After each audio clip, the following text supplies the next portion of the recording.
Chapter 1. The clock on the wall taunted May on with its slow-moving minute hand. Maybe the battery was dead. It was either that or the day was dragging as badly as it seemed. Normally, she loved working out the front of the bakery, catching up with friends and neighbours, and hearing all of the positive comments about the delicious baked treats in the big glass cabinets. But normally, she'd had a midday siesta to catch up on sleep.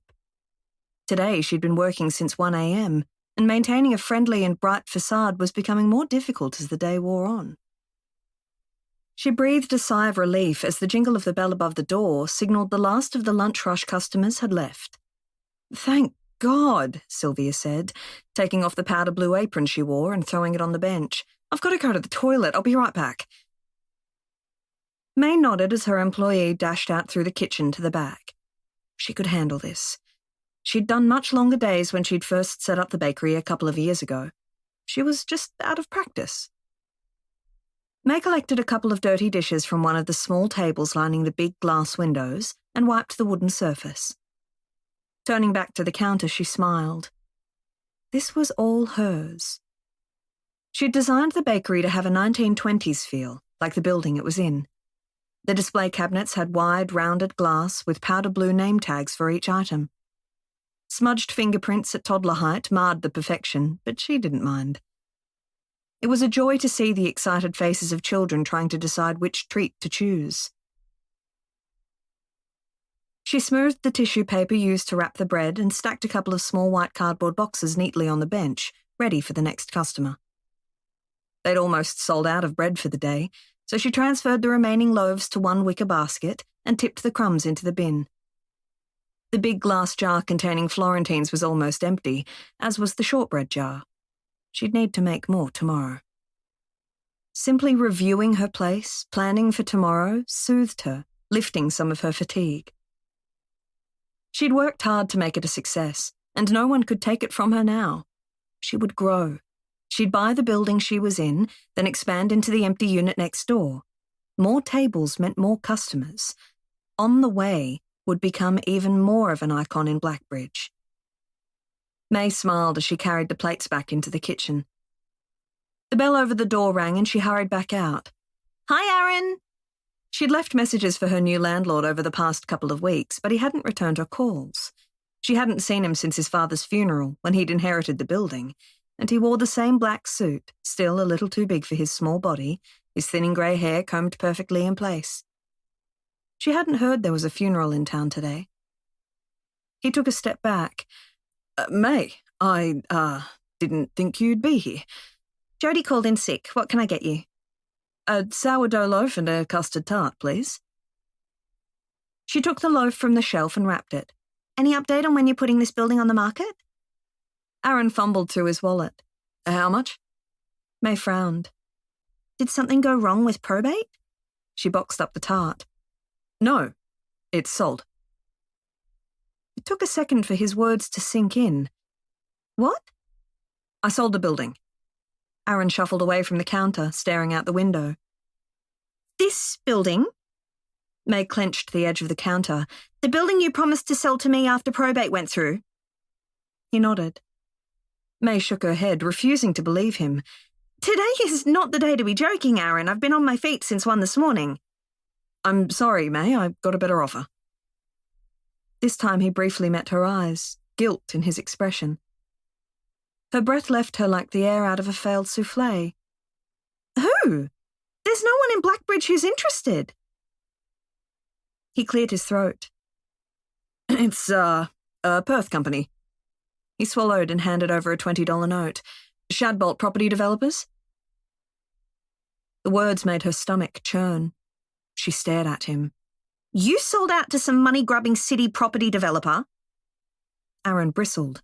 "It's not like that, May. He offered to buy the building and the land behind it. You only wanted the building." "Why didn't you tell me? Give me the opportunity to bid too." Her brain couldn't quite process what she had heard, but anger seemed like the right emotion. "You couldn't afford it." "How the hell would you know what I can afford?" She shoved his change at him. "Don't be angry, May. It was a business decision." May breathed deeply as the anger in her head snapped and snarled to be let out. This pathetic little man had betrayed her, had sold her livelihood out from under her. Letting out the breath, she tried to be rational. Perhaps nothing would change. She had a lease. When does settlement go through? He winced. Today. No wonder the slimeball hadn't answered her calls. This is what she got for being patient, for not wanting to be pushy during Aaron and his family's grieving process. She'd waited too long. All right. Do you have some contact details? I'd like to speak to my new landlord. Not on me. I'll email them to you. I'm sure he'll be in touch. He shuffled towards the door. I gotta go. He fled. May closed her eyes. What does that mean? Sylvia walked out from the kitchen where she'd been waiting and slid the apron back on, tying it around her curvy body. I don't know. Well, they won't shut the bakery, will they? She had no idea. Property developers had a bad reputation in the south of Western Australia. I doubt it, she said with more conviction than she felt. We have a lease. Does it cover the owner dying? Sylvia asked. I'm sure there's a provision. Don't worry about it. I'll call the new owner as soon as Aaron sends me his details and get it all sorted out. May forced a smile on her face. I'm going to whip up some more shortbread biscuits while we're quiet. Give me a yell if you need a hand serving. Sylvia nodded, and May escaped to the kitchen. Her mind whirled as she got the ingredients out of her walk-in storeroom. This could not be happening. She had a plan. She'd received the pre-approval from the bank and was ready to take the next step in her career. Now, she could lose everything she'd worked so hard to build, not to mention her apartment upstairs. She could become jobless and homeless instantly. Her stomach twisted so violently that she dumped the ingredients on the stainless steel bench and closed her eyes, taking a couple of seconds to settle herself. She shook her head. No need to jump to the worst possible conclusion. Just because a property developer had bought the place didn't mean he would knock it down. The building had history. And, yeah, it needed rewiring and the plumbing was occasionally temperamental, but it was still pretty good for a century-old building. But Aaron had sold the block behind the building as well. It was full of weeds and building rubble and had been empty forever. It also stretched the length of the block. No one bought an empty plot of land without planning to build on it. She inhaled the sweet scent of the vanilla bean as she added the seed to the mixing bowl and then turned on the mixer. The whir was like meditation music, calming her thoughts. She'd been through troubles before and come through them. The best-case scenario would be if the developer only wanted the block and she could buy the building from him. Or perhaps he'd keep the building and honour her lease. He couldn't knock it down. This was her home. She'd had her first taste of independence here. It was where she'd pursued her dream and the place where she'd met Hannah, Kit and Fleur, back when it had been a lolly shop and she'd just moved to town. It was full of life-changing memories. Without the bakery, she was nothing. She removed the mixture from the bowl and gently formed it into a ball, the soft, creamy dough almost sensual against her fingers. She rolled it out and used the heart-shaped cutter to make the biscuits before putting them on a tray and in the fridge to cool. After quickly cleaning up, she scanned the shop where Sylvia was serving Gladys and her young grandson. May hurried out and offered the boy a melting moment from the jar they kept for children. You'll never make any money if you give your biscuits away. Gladys handed over the exact change. May grinned. Gladys said the same thing every time she brought one of her grandchildren in. Everyone deserves a treat. She waved as they left the bakery. Sylvia took off her powder blue apron and folded it. I'm off now. All right. If only she'd been able to stay back for an hour to close up. Have fun on your date tonight. Sylvia grimaced. Maybe.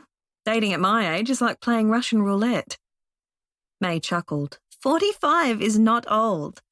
No, but there aren't any decent eligible men in town. She waved as she walked out the door.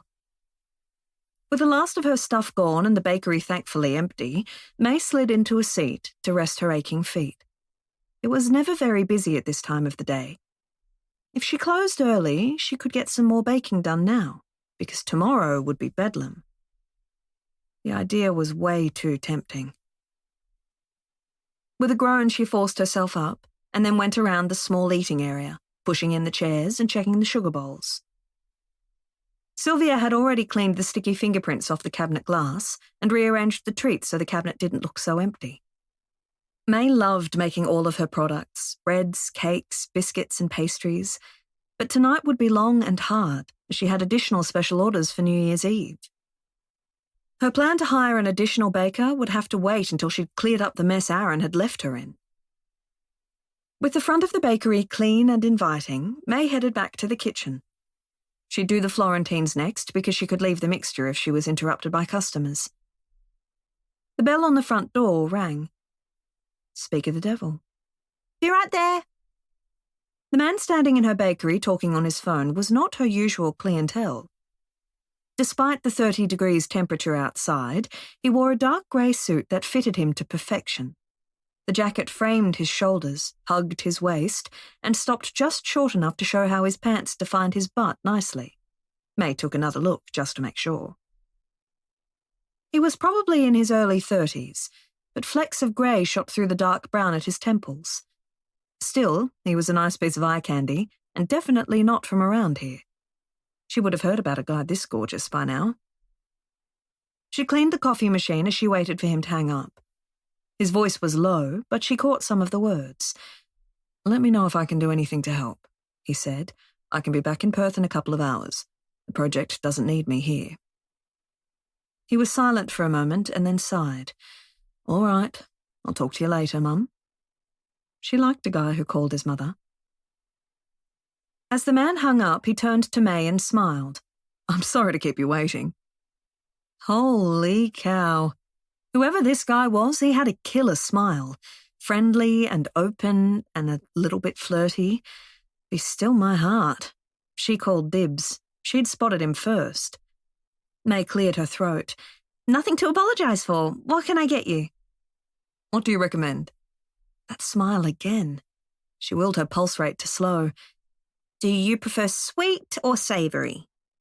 "I've always had a bit of a sweet tooth, though I try to control it."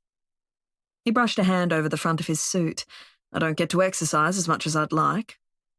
His body looked plenty fine to her. She mentally rolled her eyes.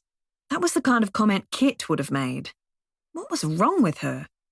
She scanned the sparse cabinet. "If you want something small, the jelly cakes are light and fluffy," she said. "Or if you want to be more decadent, then the bee stings are divine." "The bee sting it is," he said. "And I'd love an espresso as well." "To have here?" "Yes, please." He was silent as she set the coffee machine going.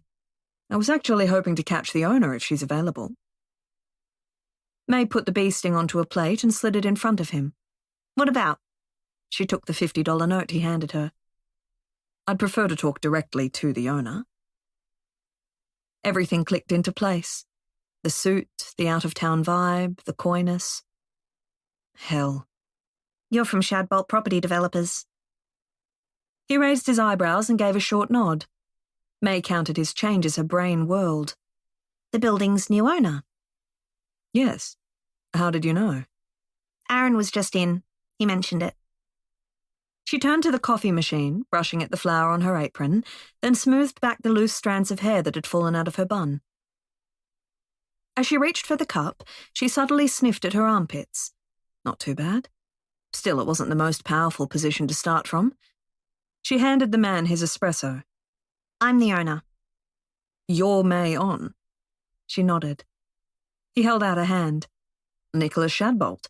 It's lovely to meet you." His smile was pure charm, his teeth perfect and white, and a vision of a great white shark bearing its teeth popped into her head. She shook his hand, his skin firm and smooth, the type that used a computer for work, not like her own that had calluses and burns from years of working in the kitchen. "Do you have time to talk?" She hesitated. She wanted to know his plans, but she also wanted to scream at him for daring to buy the building. The irrational, grumpy May was running on only a few hours' sleep. She fought back the banshee. It wasn't the kind of first impression she wanted to make. "It's not a great time," she said. "I've had an employee off sick and I've got a lot to finish." "What about tomorrow?" She laughed. "New Year's Eve is one of my busiest days." She tucked a stray hair behind her ear.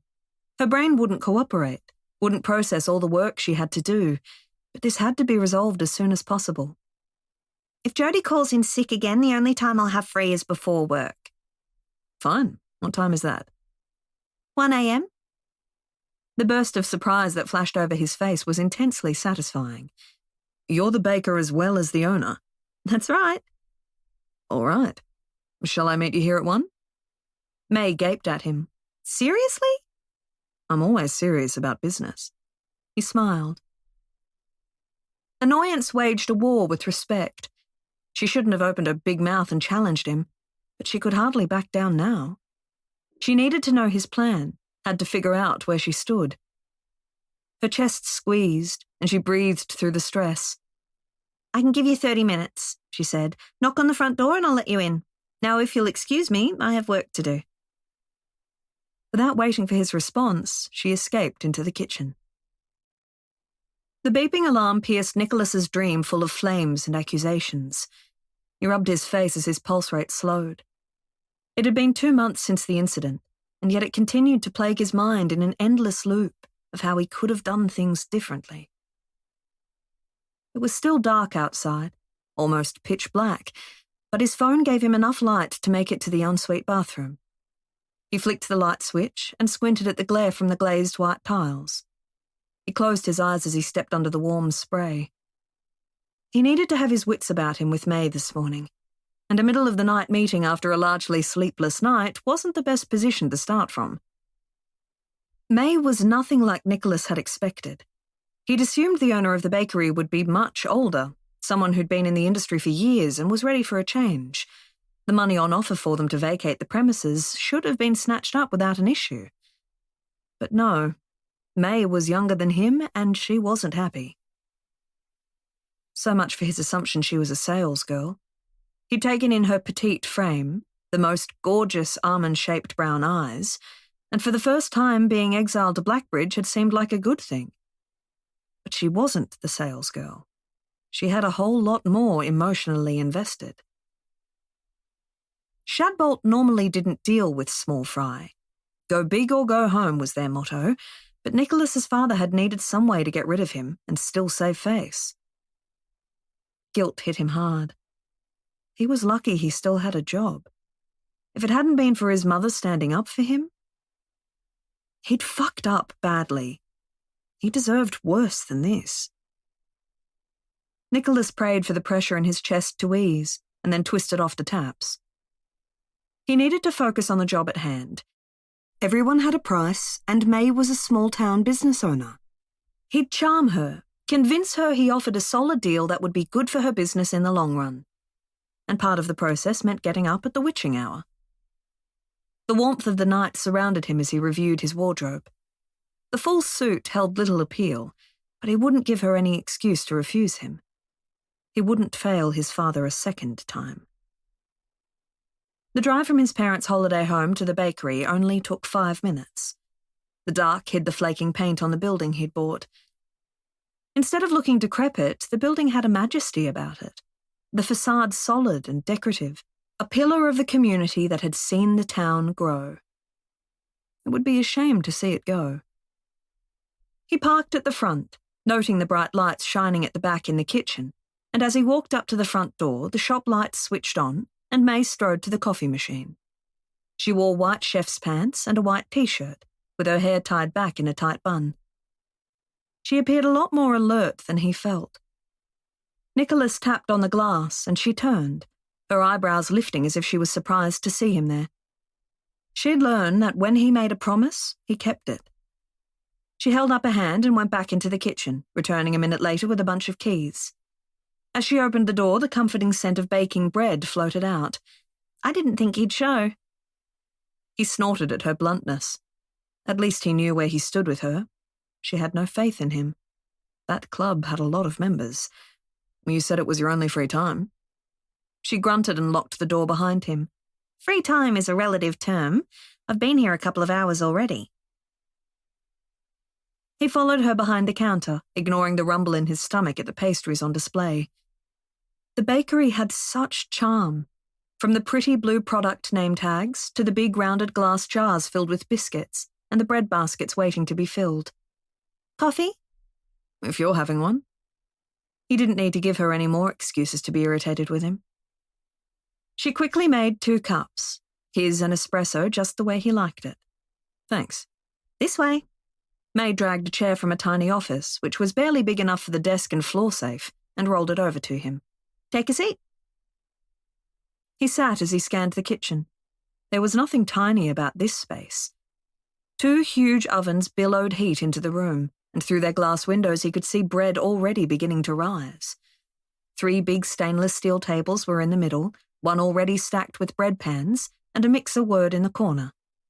May wasn't just alert, she'd been working for hours. She spread flour liberally over the table, and then, as if timed to perfection, the mixer stopped, and she dragged its dough onto the table, the muscles in her arm bunching as she did so. He'd never realized muscled arms were sexy. He sipped his drink. "This is great coffee." "Yes, it is." She barely glanced at him. "We've got 20 minutes before Penny starts, so I'd like to get down to business. Did Aaron mention he and I had a verbal agreement for the purchase of this building?" Shit. His insides clenched. That information hadn't been in the project notes, unless he'd missed something again. No, he didn't. "I didn't think so. I've got pre-approval from the bank for the loan. How much do you want for it?" Nicholas frowned. "For the building?" "Yes, I'll buy it from you." She stopped kneading and glared at him as if daring him to disagree. He shook his head. "It's not for sale." "Look, I know you bought the land behind," she said. "Surely you don't want to have to deal with an old building with its dodgy wiring and plumbing. I'll take it off your hands and you can concentrate on whatever plans you have for the block." Her tactics were good. Acting as if it was a done deal was what he would have done. She really wasn't going to like his response. He shifted in his seat. "That won't work. The building is being demolished." May grabbed the edge of the bench as she swayed. "What?" Hell. Nicholas leapt to his feet and propelled her into his chair. Sit down." He didn't need her collapsing. She sat, leaning forward, her eyes closed, chest heaving. What a bastard. He should have broken it to her gently. She needed water. Where could he find a glass? He hurried into the cafe area, finding a mug next to the coffee machine and filling it from the tap. After he handed it to her, he gave her a minute to recover. When the mug stopped shaking in her hand, he said, "There's a new development replacing the building." "But I've still got 3 years on my lease." "There's a relocation and demolition clause in it." She shook her head. "What does that mean?" He hated the concern in her eyes, but he steeled himself and took an envelope out of his inside jacket pocket and handed it to her. "There are a couple of options," he said. "You can choose to find different premises for your bakery, or you can take one of the shops in the new development when it's completed." "And what am I supposed to do in the meantime?" she demanded, "between you demolishing my business and rebuilding?" "You'll be compensated for it." Her look of disgust piled an extra foot of guilt onto him. She got to her feet and pushed past him to finish kneading. "Do you know how many businesses that are forced to close down actually reopen?" "This will be a planned closure." She shook her head. "Have you got Shire permission for the redevelopment?" "That's just a matter of time." He preferred the businesswoman to the fragile person she was a second ago. "You think so?" She chuckled. "You're not from around here, are you?" He didn't like the confidence with which she said that. "My parents have a holiday home in Blackbridge. I've been coming here for years." "For what, a week at a time?" He nodded. "Then you know squat. What are you planning to do, knock this beautiful old building down and put up some generic supermarket?" Her gaze pinned him, and he fought the urge to squirm. Why did this woman make him feel guilty about something he did every day of his life? "Didn't you say it had dodgy wiring and plumbing?" "That's part of its charm." She winked, and his heart stuttered, an uncomfortable sensation. He couldn't be attracted to her. Bad things happened when he let his personal feelings influence his business decisions. He'd learnt that the hard way. The development will contain 8 units. And be one of those white, soulless concrete monstrosities.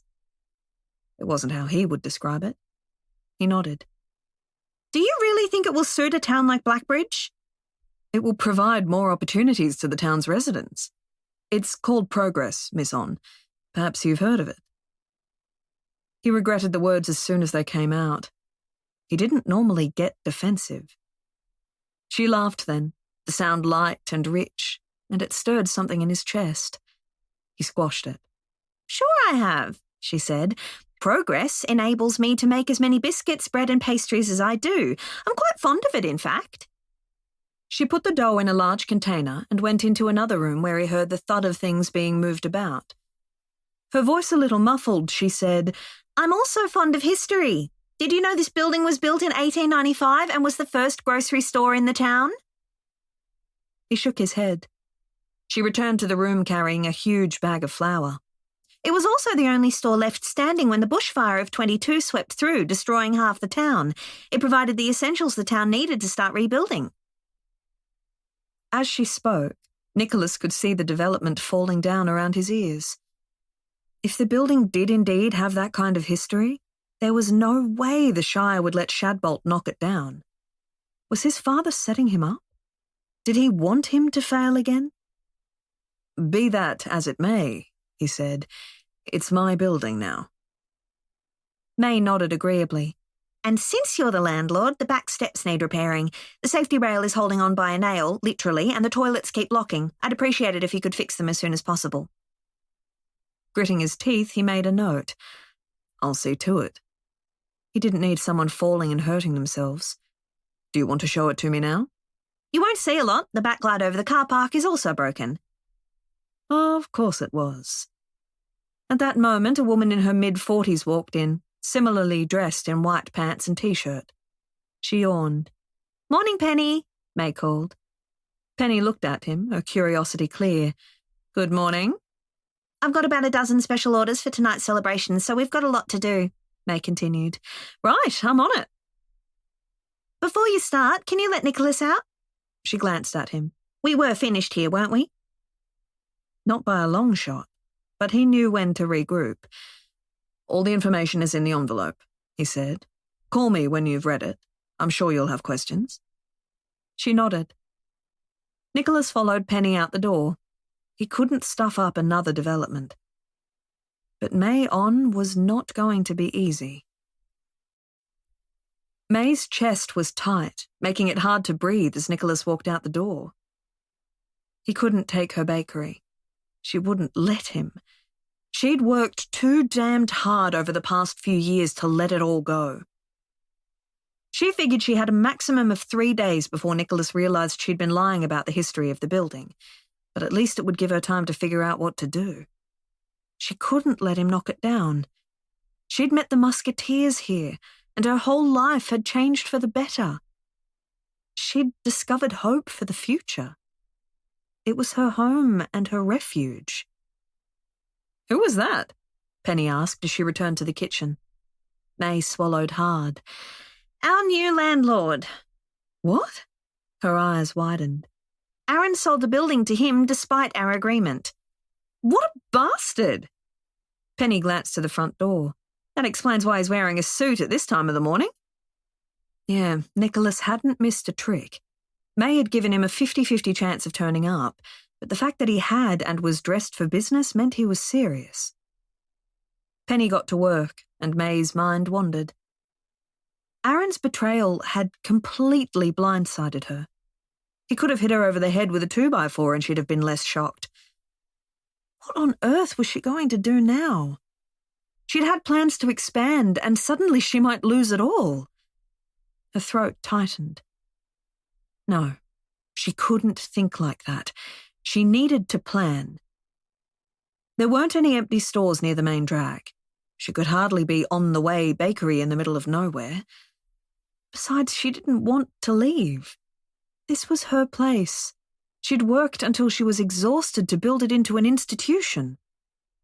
Moving, even temporarily, felt so much like having to start again. And that was too depressing to even contemplate.